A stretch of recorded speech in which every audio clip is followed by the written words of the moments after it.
Hello dear students, कल हमने पिछले चैप्टर के बालमुकुंद गुप्त जी का साहित्यिक परिचय किया था।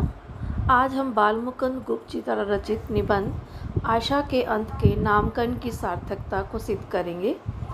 दूसरा, इसी का ही एक क्वेश्चन बनता है कि आशा का अंत निबंध का मूल भाव या उद्देश्य, प्रतिपाद्य या निहित व्यंग्य स्पष्ट करें। तो इसमें से अगर परीक्षा में कोई भी प्रश्न आ जाता है तो आपका उत्तर इस प्रकार से रहेगा।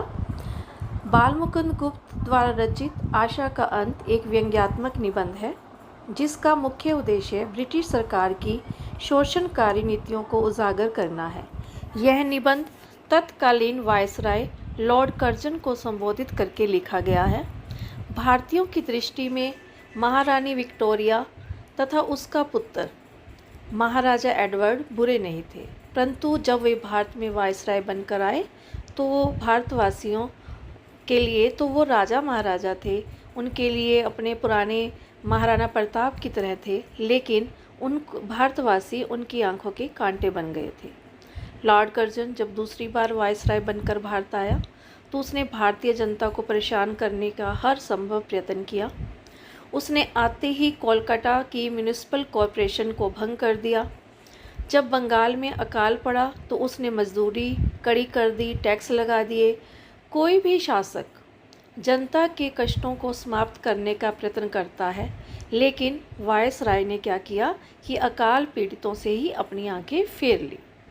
उसने अपनी सत्ता को दर्शाने के लिए दिल्ली दरबार का भव्य आयोजन किया, करोड़ों रुपए उसमें फूंक दिए। अकाल पीड़ित एक तरफ तड़प तड़प कर मर रहे थे और वो दिल्ली दरबार का आयोजन कर रहा था, जिसका प्रभाव ये पड़ा कि लोगों के मन में जो लॉर्ड कर्जन के प्रति जो सम्मान था वो धीरे धीरे समाप्त होने लग गया। इसके साथ ही एक बात और हुई कि उसने अपने शासनकाल में किसी भी भारतीय को उच्च पद नहीं दिया। वह अपने ही चहेतों या अंग्रेज़ों को, ब्रिटेन के वासियों को ही उच्च पद देने लग गया। तो उसका मानना था कि बहुत से ऐसे पद हैं जिनमें सिर्फ अंग्रेज़ों का ही हक है। वे यहाँ तक कहता था कि सरकार जो भारतीयों को देती है वह भी उनकी हैसियत से बढ़कर है। इस प्रकार उसकी नज़र में भारतीय बहुत निम्न कोटि के थे। उस काल में भारतीयों को सरकार की दृष्टि से अनेक भेदभाव का सामना करना पड़ा। भारतीयों को न तो आसानी से शिक्षा प्रदान की जाती थी, ना ही आसानी से उन्हें कोई उन्नति प्राप्त होती थी। भारतवासियों को वो हमेशा घटिया, मिथ्यावादी, धूर्त कहा करता था। भारत के जितने भी धर्म थे, देवी देवता थे, उनका वो मजाक उड़ाया करता था।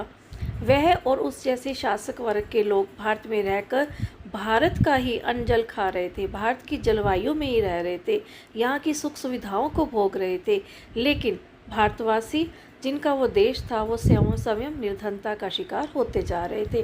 भारत जो सोने की चिड़िया थी वो धीरे धीरे गुलामी में बदलती जा रही थी और यहाँ के लोग तड़प तड़प कर मरने को मजबूर हो रहे थे।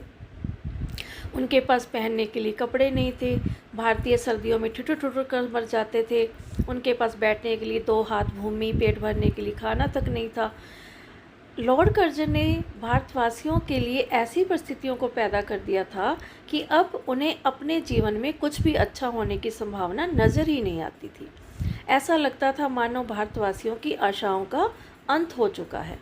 लेखक अपने इसी लेख में एक व्यंग्य के माध्यम से क्या कहता है कि उसे इस जीवन में क्लेश से मुक्ति ना मिले, पर आशा के सहारे इतना होता है कि धीरे धीरे अपने क्लेशों को झेलता हुआ एक दिन इस क्लेश में जीवन से तो मुक्त हो जाता है। पर हाय, जब उसकी यह आशा भी भंग हो जाए उस समय उसके कष्ट का क्या ठिकाना। तो उपरोक्त पंक्तियों से हमें पता चलता है कि जब किसी व्यक्ति की आशा का अंत होता है तो उसका जीवन दूभर हो जाता है। कहने का भाव यही है कि लॉर्ड कर्जन का शासनकाल बिल्कुल भी सुखी नहीं रहा। उसने किसी भी भारतवासी को सुखी जीवन जीने ही नहीं दिया।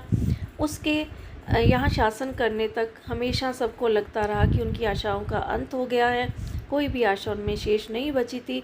इस प्रकार से बालमुकुंद गुप्त जी ने अपने निबंध को